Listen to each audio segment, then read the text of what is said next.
Assalamualaikum warahmatullahi taala wabarakatuh. Berjumpa lagi ya, belajar biologi dengan Umi Cikgu Mazinah binti muda dari Sekolah Menengah Sains Tengku Muhammad Faris Petra. Hari ini kita akan pergi kepada standard kandungan yang ketiga, itu 15.3, itu kitar haid. Masih lagi dengan bab 15 yang terakhir, iaitu pembiakan seks, perkembangan dan pertumbuhan dalam manusia dan haiwan. Okey, semua dah bersedia. Jadi bersedia dengan alat tulis untuk buat catatan. Standard pembelajaran kita pada hari ini, pelajaran kita kali ini ialah yang pertama, menganalisis perubahan aras hormon terhadap yang terlibat semasa haid, penebalan endometrium, perkembangan folikel, ovulasi dan pembentukan korpus luteum. Masih ingat lagi kan proses ovulasi dan pembentukan korpus luteum daripada siri yang ketiga lalu? Dan standard pembelajaran yang kedua ialah menghubung kait perubahan aras hormon yang terlibat dengan kehamilan dan keguguran. Dan yang ketiga ialah menyatakan maksud sindrom prahaid dan juga sindrom putus haid. Okey, bersedia anak-anak untuk pelajaran kita kali ini? Okey, kita teruskan. Tahukah anak-anak bagaimanakah kitar haid terjadi? Apakah beza antara haid dengan kitar haid? Kita tengok hari ini apa yang dimaksudkan dengan kitar haid. Okey, perhatikan ini berupa satu kitaran Ini merupakan kitar haid. Untuk makluman anak-anak, kitar haid ini adalah berfokus kepada apakah perubahan yang berlaku dalam ovary dan juga dinding uterus ataupun endometrium. Okey, anak-anak boleh perhatikan bagaimana boleh melihat bagaimana dalam kitar haid ini apa yang berlaku daripada hari yang pertama dan sehinggalah satu kitar haid iaitu 28 hari.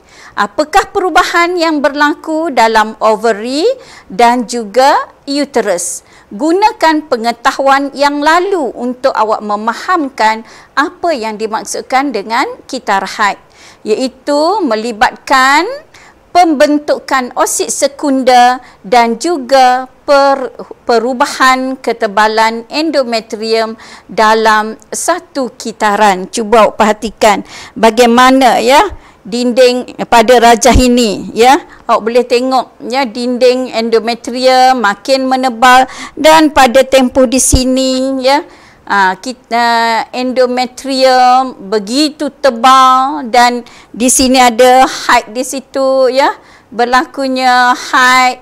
Itu yang sebenarnya kita haid. Dan pada masa pada dalam kitar haid ini kita dapati bahagian endometrium ini menjadi lembut dan tebal serta kaya dengan bekalan salur darah. Ini adalah merupakan persediaan endometrium ini untuk proses penempelan embrio. Sekiranya proses persenyawaan tidak berlaku, oksid sekunder akan mati dan endometrium akan terurai. Ini menyebabkan pendarahan, iaitu haid. Okey, kita tengok apa pula, kita tengok di situ boleh nampak dari hari yang pertama ke hari yang ke-6 atau 7 dikira itu adalah fasa datang haid. Okey, kita tengok apa sebenar haid ini pula. Okey, haid adalah suatu kita boleh perhati kepada rajah di situ kan, endometrium terluluh. Ya, haid ini bermaksud keluluhan. Ya, keluluhan lapisan dalam dinding endometrium, ya, dinding uterus ya, atau endometrium yang disertai dengan pengeluaran darah, ya, tisu epithelium, mucus melalui faraj atau vagina. Okey, tempoh kedatangan haid ini adalah selama 5 hingga 7 hari. Kadang tempoh ya kedatangan haid ini adalah berbeza untuk setiap wanita. Okey, kedatangan haid ini merupakan tanda ya, tanda permulaan akil balik seorang wanita itu, dan itu menunjukkan kematangan dan kesuburan bagi seorang wanita itu. Okey, sekarang kita lihat lebih detail lagi mengenai kitar haid. Ya, dan juga hormon yang terlibat dalam kitaran haid. Okey. Hormon yang terlibat antaranya ialah dan anda gunakan juga ya pengetahuan lepas ya dalam siri yang ketiga. Kita tengok di situ ada 4 hormon kan. Ini yang terlibat dalam kitaran haid. Okey, hormon yang pertama yang dirembeskan oleh kelenjar pituitary ialah hormon apa tu?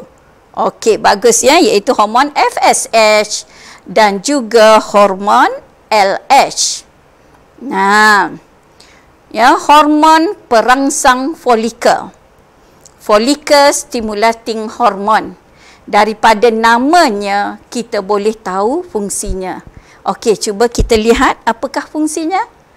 Okey, yang pertama fungsinya ialah merangsangkan sel folikel untuk merembeskan estrogen. Ya, cuba awak perhatikan di sini, apabila FSH dirembeskan, maka akan berlakulah perkembangan folikel. Sel folikel makin banyak untuk merembeskan estrogen. Okey, itu ya, kita boleh tengok yang kedua di situ, merangsang perkembangan folikel dalam ovari semasa oogenesis, itu yang telah kita belajar. Okey, kemudian yang kedua, kelenjar pituitary merembeskan hormon pelutinan, luteinizing hormone di sini ya. Okey, sekarang apa fungsi LH pula? Okey, pertama, merangsangkan ovulasi. Cuba anak-anak perhatikan, apabila sahaja berlaku ovulasi, iaitu pembebasan oosit sekunder, ya, pada masa yang sama akan terbentuklah korpus luteum. Jadi fungsinya LH juga untuk merangsang pembentukan korpus luteum dan merangsangkan rembesan progesteron oleh korpus luteum selepas haid. Okey, lepas ni kita tengok lagi apa lagi hormon yang terlibat. Okey. Perhatikan di sini, masih lagi menggunakan pengetahuan lepas yang ini, dan ya, Umi tambah lagi ada ya di sini ialah refer kepada apa yang berlaku pada uterus, iaitu ni endometrium, ketebalan endometrium, dan juga satu lagi ialah perkembangan folikel dalam ovary. Cuba kita kaitkan rajah ini dengan ya hormon yang ketiga dan yang keempat. Okey, kita tengok ya. Yang ini kelenjar ovari pula yang terlibat, iaitu kelenjar ovari ini merembeskan estrogen. Secara umum kita kata kelenjar ovari, tapi sebenarnya yang merembeskan estrogen ini adalah yang ni yang kita dah belajar, iaitu sel-sel folikel. Dan yang kedua ialah hormon progesteron. Hormon progesteron ini dirembeskan oleh korpus luteum. Okey, apa fungsi estrogen? Ni dia. 3 fungsi. Okey. Pertama, estrogen ya berfungsi untuk memulih dan memperbaiki endometrium dan merangsang penebalan endometrium. Okey, perhatikan di sini, iaitu estrogen ini akan akan memulih dan membaiki, boleh tengok, perhatikan di situ, dia baiki jadi dinding ya endometrium menebal kembali selepas datang haid. Okey, yang kedua, merangsangkan perkembangan folikel sehingga mencapai kematangan. Dan juga yang ketiga ialah merangsangkan perembesan FSH dan LH sebelum ovulasi. Ya, 3 fungsi estrogen. Dan yang seterusnya untuk hormon progesteron. Hormon progesteron yang dirembeskan oleh corpus luteum tadi ya, merangsangkan endometrium di sini ya, merangsangkan endometrium menjadi lebih tebal, berlipat-lipat, kaya dengan salur darah untuk penempelan embrio sekiranya berlaku persenyawaan. Dan progesteron ini merencat rembesan FSH dan LH untuk menyekat perkembangan folikel dan menghalang ovulasi. Kita tengok nanti kitar haidnya. Lepas ini mungkin anak-anak akan lebih faham. Okey, seterusnya. Ini ialah merupakan graf yang menunjukkan urutan peristiwa dan perubahan aras hormon yang berlaku dalam satu tempoh kitar haid selama 28 hari. 1 hingga 28 hari. Jadi daripada graf ini nampak kan ada 1 paksi X dan 4 paksi Y. Jarang jumpa kan, tapi dalam bio ada. 1 paksi X, 4 paksi Y. Okey, cuba kita tengok ya. Dalam kitar haid ini kita akan melihat perubahan ketebalan endometrium yang rajah untuk yang ini, graf yang pertama, dan juga perubahan aras hormon, 4 hormon. Flat F for FSH, L, LH, E, estrogen and progesterone. Okey, yang ni ialah menunjukkan perubahan aras hormon FSH dan juga LH. Dan 2 lagi ialah hormon estrogen dan progesterone. Ingat kan? Kalau FSH dan LH dirembeskan oleh kelenjar pituitari. Kalau estrogen dan progesteron dirembeskan oleh ovari, dan estrogen, progesteron dikenali juga sebagai hormon seks. Dan satu lagi ialah apa yang berlaku dalam ovari, iaitu kita tengok di situ ada perkembangan folikel dan juga pembentukan corpus luteum dan juga ovulasi. Jadi berdasarkan graf ini, anak-anak boleh memahami kitar haid, peristiwa yang berlaku untuk dalam satu kitar. Okey, selepas ini kita tengok perkaitannya. Okey, okey. Nampak tak rajah ini?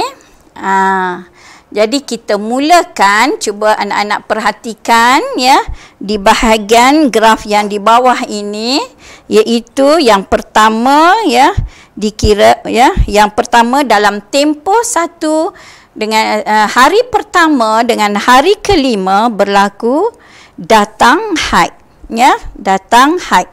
Okey, sebelum itu cuba perhatikan pada tempoh hari yang pertama. Pada awal itu dalam kitar haid didapati 4 hormon ini adalah rendah. Apabila hormon ini rendah, itu menyebabkan berlakunya penguraian atau keluluhan endometrium, iaitu haid. Okey, sebelum haid ini berlaku, cuba perhatikan pada rajah ini.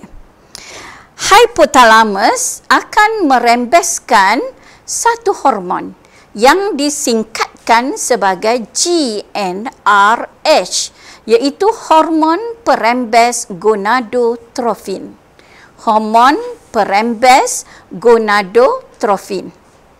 Hormon ini akan dihantar oleh darah ke kelenjar pituitari. Maka kelenjar pituitari ini, kelenjar pituitari ini akan merembeskan hormon FSH. Akan merembeskan hormon FSH. Okey, perhatikan pada graf. Kita akan mula ya. Cikgu letakkan nombor ya untuk menunjukkan sekuen apa yang berlaku dalam kitar haid supaya kita lebih mudah faham. Yang pertama tadi datang haid. Okey, yang kedua hasil daripada ya rembesan hormon GnRH tadi, kelenjar pituitari akan merembeskan hormon yang kedua ya, kelenjar pituitari akan merembeskan hormon FSH. Apa jadi? Apabila hormon FSH ini dirembeskan masuk ke dalam aliran darah, dibawa aliran darah pergi ke ovary, apa yang akan berlaku? Ya, berlaku perkembangan folikel. Jadi, apabila kita menyebut kepada perkembangan folikel, bermakna berkembanglah daripada folikel primer, ya, folikel sekunder, ya, folikel primer dan sehinggalah kepada folikel sekunder dan folikel graft. Yang kuning yang ni ialah folikel graft. Okey. Dan ya, apabila berlaku perkembangan folikel ya, kita faham bahawa sel-sel folikel ini akan merembeskan estrogen. Maka estrogen akan bertambah. Okey, cuba nombor 3, nombor 4. Okey. Estrogen akan bertambah. Cuba perhatikan level ya. Aras hormon estrogen makin bertambah kan? Okey. Bila ya estrogen ini bertambah, apa kesannya? Pertama ya, akan berlakulah yang kelima, 5A di situ, berlakulah dinding uterus atau endometrium akan dibaik pulih. Tadi kan kita dah belajar kan fungsi estrogen membaik pulih endometrium selepas datang haid. Yang ni ya, dia baik pulih. Okey. Dan estrogen juga, perhatikan di sini ya, estrogen juga akan merangsang ya, akan merangsang hypothalamus untuk merembeskan GnRH ya, bagi merangsangkan pituitari untuk menghasilkan pula hormon LH. Menghasilkan hormon LH. Cuba perhatikan, ni 5A, yang berikutnya ialah 5B, iaitu LH dirembeskan oleh kelenjar pituitari. Okey. Ya.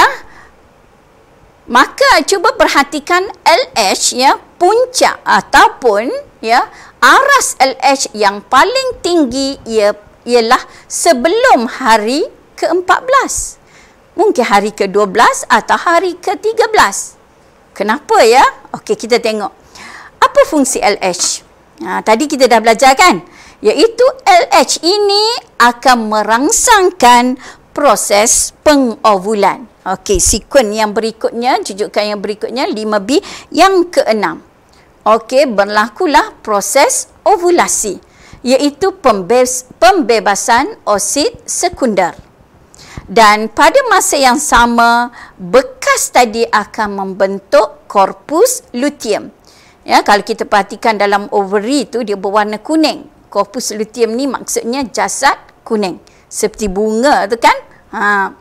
Okey, kemudian ya, yang ke-7 ialah korpus luteum terbentuk. Okey, kemudian korpus luteum ini akan merembeskan hormon progesteron. Akan merembeskan hormon progesteron. Apa fungsi progesteron? Dia akan ya mengekalkan ketebalan dinding endometrium. Okey ya, mengekalkan ketebalan dinding endometrium. Tadi yang 5A tadi baik pulih. Ya, baik pulih endometrium. Yang ini mengekalkan ketebalan endometrium. Di mana endometrium dia dibekalkan dengan lebih banyak salur darah ya untuk proses penempelan. Okey, boleh faham anak-anak? Dan cuba perhatikan selepas hari ke-28. Mana kita dah tamat dah ni satu kitar haid. Apa jadi pada corpus luteum? Nampak kan corpus luteum makin merosot. Dia merosot, merosot makin kecil. Dan pada yang ini kesan yang berikutnya ya, yang tadi kita tengok kan dia merosot. Apa jadi kepada progesteron? Ya, aras progesteron juga akan menurun. Okey, dan progesteron tidak dapat lagi nak merangsangkan pengekalan endometrium, maka dinding uterus atau endometrium ini akan terurai. Bila terurai, berlakulah haid untuk bulan yang berikutnya. Makna bermulalah kitar haid yang kedua. Okey, boleh faham? Okey, ya. Itu jika tidak ada persenyawaan yang kita tengok di sini pada hari ke-14 ialah hari di mana berlakunya proses ovulasi. Maknanya tadi maknanya tidak berlaku proses persenyawaan. Ini dikira hari yang ke-14 campur tolak 2 hari dikatakan fasa subur. Fasa subur untuk sepasang suami isteri yang inginkan anak. Tetapi ia dikatakan tempoh tidak selamat bagi pasangan yang tidak inginkan anak. Okey. Jadi kita tengok tadi tu kes yang pertama. Okey, kita ambil kes yang kedua. Apa jadi kalau berlaku proses persenyawaan? Okey. Jika berlaku proses persenyawaan, corpus luteum ini tidak akan merosot lagi. Dia akan saiznya masih lagi besar dan dia masih lagi berfungsi untuk merembeskan hormon progesteron dan juga estrogen.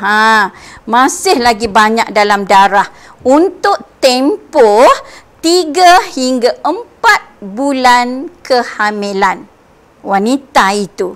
Dan pastinya dalam tempoh itu ketebalan endometrium dikekalkan.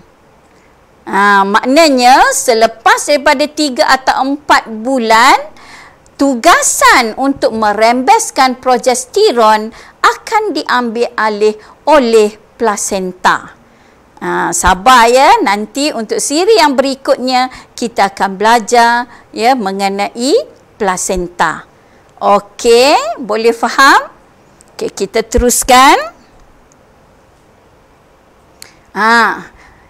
Seperti mana yang telah awak belajar dalam babnya yang lepas, ada perkataan suap balik negatif dalam homeostasis.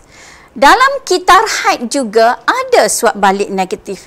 Cuba kita perhatikan apa suap balik yang terdapat dalam kitar haid. Okey, cuba kita teruskan. Kita dah belajar bahawa kita ada dalam kitar haid melibatkan kelenjar pituitary yang merembeskan hormon FSH dan LH. Dan satu lagi ovari yang merembeskan estrogen dan progesteron. Dan sudah pasti anak-anak dah faham apakah fungsi untuk setiap hormon ini, iaitu FSH dari namanya follicle stimulating hormone untuk merangsangkan perkembangan folikel daripada folikel primer, sekunder dan juga folikel graft. Dan luteinizing hormone untuk merangsangkan ovulasi dan perbentukan korpus luteum. Begitu juga kalau untuk ovary, ya, merembeskan estrogen untuk baik pulih endometrium, ya, selepas haid dan makin menebal. Okey, awak boleh perhatikan juga rajah, ya, di sebelah. Dan juga, ya, untuk progesteron kita ingat balik untuk mengekalkan ketebalan endometrium sebagai persediaan untuk penempelan embrio. Jadi di manakah, ya, suap balik negatifnya? Kita perhatikan. Apabila kelenjar pituitari ini merembeskan hormon FSH, ianya akan merangsangkan perembesan estrogen oleh ovary. Dan bila estrogen makin banyak, dia akan merangsangkan kelenjar pituitari untuk merembeskan LH. Dan bila LH makin banyak, ya, makin banyak kan berlaku proses, ya, proses apa? Ovulasi kan, pembentukan korpus luteum. Korpus luteum akan merembeskan progesteron, ya, akan merangsangkanlah, ya, perembesan progesteron, ya. Biru ni, anak panah biru ni menunjukkan merangsangkan. Dan cuba perhatikan estrogen ni bila dia banyak, dia akan merencatkan, ya, merencatkan kelenjar pituitari untuk merembeskan FSH. Manakala, ya, progesteron, dia akan merencatkan kelenjar pituitari untuk tidak merembeskan FSH dan LH. Jadi anak-anak cuba ramalkan. Untuk pil, ya, pil pencegah kehamilan mengandungi hormon apa? Ya, bagus, mengandungi hormon estrogen dengan progesteron. Sebab apa? Sebab dia merencat kelenjar pituitari untuk tidak merembeskan FSH dan LH. Maka tidak berlakulah perkembangan folikel, tidak berlaku ovulasi dan tidak ada perbentukan korpus luteum. Tapi kalau untuk pil kesuburan pula, ada hormon apa? Hormon FSH dengan LH kerana berlaku perkembangan folikel, ovulasi dan juga pembentukan korpus luteum. Okey, faham anak-anak? Okey, kita teruskan. Uji minda sekejap.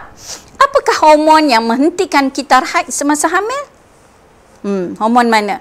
Untuk soalan begini, objektif, cuba, ya, anak-anak biar boleh, ya. Kenapa A bukan jawapannya, kenapa B bukan, kenapa C sebagai jawapannya? Tahulah, ya, itu ialah C, iaitu hormon progesteron, ya. Okey, kita boleh perhatikan. Kalau cek balik tadi, kitar haid, pada hari yang ke-21, kita dapati progesteron yang banyak kan. FSH dengan LH kan sedikit. Maknanya dia merencat, ya, merencat kelenjar pituitari untuk merembeskan FSH dengan LH. Maka tidak adalah, ya, masa tu kitar haid akan terhenti. Okey. Dan seterusnya, labelkan struktur A, B, C, D. A, saya rasa, ya, saya percaya anak-anak semua dah boleh, ya. A itu adalah, ya, follicle graph. B, ya, follicle graph yang meletus, ya. C, korpus luteum. Dan D ialah, ya, follicle prima. Apakah struktur yang terlibat dalam perembesan hormon progesteron? Ya, bagus. Ya, C iaitu korpus luteum. Estrogen A iaitu follicle graph, ya. Okey. Seterusnya, apakah peranan hormon dalam kehamilan dan juga keguguran? Okey, kita fokus kepada kehamilan dahulu. Ya, daripada bulan pertama sampai 9 bulan. Okey, ya, tadi, ya, Umi dah sebut, saya dah sebutkan yang korpus luteum ini berterusan akan merembeskan hormon progesteron dan, ya, estrogen dalam tempoh 3 hingga 4 bulan selepas persenyawaan. Selepas korpus luteum merosot, tugasan perembesan progesteron dan estrogen diambil alih oleh plasenta sehingga bayi dilahirkan. Dan kita boleh perhatikan plasenta pun dah, ya, berkembang dengan baik, ya.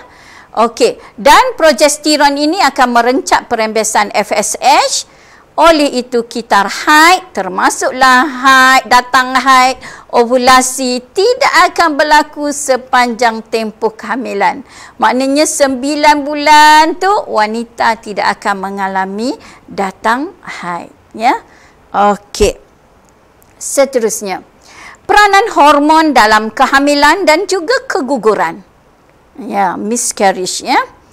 Ini adalah disebabkan oleh cuba perhatikan, semua tertarik dengan gambar tu kan, ni fetus yang berusia 11 minggu. Ya, ini peringkat awal lagi ya. Jadi ketidakseimbangan aras hormon progesteron dan estrogen boleh mengakibatkan keguguran ya ataupun kelahiran bayi pramatang. Penurunan ya aras progesteron menyebabkan pengecutan ya uterus ya, seterusnya akan berlaku keguguran. Okey ya. Dan seterusnya sindrom prahaid. Ya, juga dikenali sebagai PMS symptom, premenstrual syndrome. Tengok tu kan macam-macam ya. Ada tumbuh jerawat lah, stres lah. Okey, itu ialah gejala ya, gejala sebelum kedatangan haid terhadap fizikal, mental dan emosi yang dialami oleh sebahagian wanita. Ada wanita yang tidak mengalaminya. Okey, seterusnya ya, akibat dari ketidakseimbangan pada aras hormon estrogen dan progesteron dalam kitar haid. Okey ya. Ketidakseimbangan hormon tadi, iaitu hormon seks tadi ya. Dan ia berlaku bila? Seminggu atau dua minggu sebelum haid. Ini dia berlaku secara semula jadi. Okey, seterusnya sindrom putus haid. Apa yang dimaksudkan dengan putus haid? Ataupun dikenali sebagai menopause ya. Menopause ya. Okey. Ya. Maksudnya kita kena tahu apa maksudnya, bila berlaku ya. Kenapa dan bagaimana berlaku dan apa gejalanya. Anak-anak boleh interview ibu-ibu anak sendiri ya. Tanya umur dulu berapa. Okey, kita tengok ya. Apakah maksudnya ya? Tempoh masa terhentinya pengovulan dan haid. Umur antara 46 hingga 50 tahun. Kenapa? Ya, ni perubahan semula jadi dalam hidup seorang wanita. Akibat sama juga tadi ya. Tadi ketidakseimbangan, tetapi yang ini hormon estrogen dan progesteron semakin berkurang dan kitar haid tidak menentu lagi. Dan tempoh masa kedatangan haid itu ia pendek dan akhirnya berhenti, dan ovary mula berhenti ya menghasilkan folikel dan ovum. Gejalanya yang penting sekali ialah itu, ya, pengurangan ketumpatan tulang, akibatnya menghadapi osteoporosis. Osteo means bone, tulang, poro ya, is di belakang itu menunjukkan penyakit ya.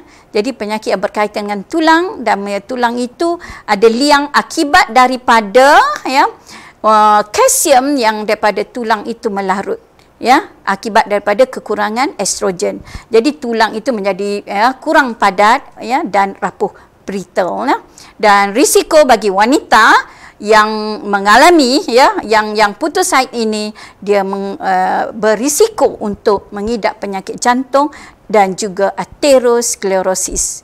Okey, itu antara mengenai putus haid. Okey, rumusannya hari ini pelajaran kita ialah boleh menganalisis perubahan aras hormon ya yang terlibat dalam kitar haid, dan menganalisis. Bila sebut menganalisis ini ya, soalan aras tinggi lah yang boleh dikeluarkan ya, perkembangan folikel, ovulasi, pembentukan corpus luteum dalam ovary, menerangkan penguraian dan penebalan endometrium semasa kitar haid, dan menghubungkaitkan perubahan aras hormon yang terlibat dalam kehamilan dan keguguran, dan seterusnya yang terakhirnya boleh menyatakan maksud sindrom prahaid dan sindrom ya putus haid. Okey, tamatlah ya pembelajaran kita hari ini. Ingat anak-anak, satu pesanan Umi, elakkan mental block. Apa mental block? Susahnya nak belajar kitar haid ni, macam-macam hormon. Jangan, itu mental block je. mudahnya kita rehat. Kita cuba belajar, adakan grup perbincangan. InsyaAllah sayang bio, InsyaAllah ya anak-anak akan mendapat bio A+. Sekian, kita jumpa lagi. Wassalamualaikum warahmatullahi taala wabarakatuh.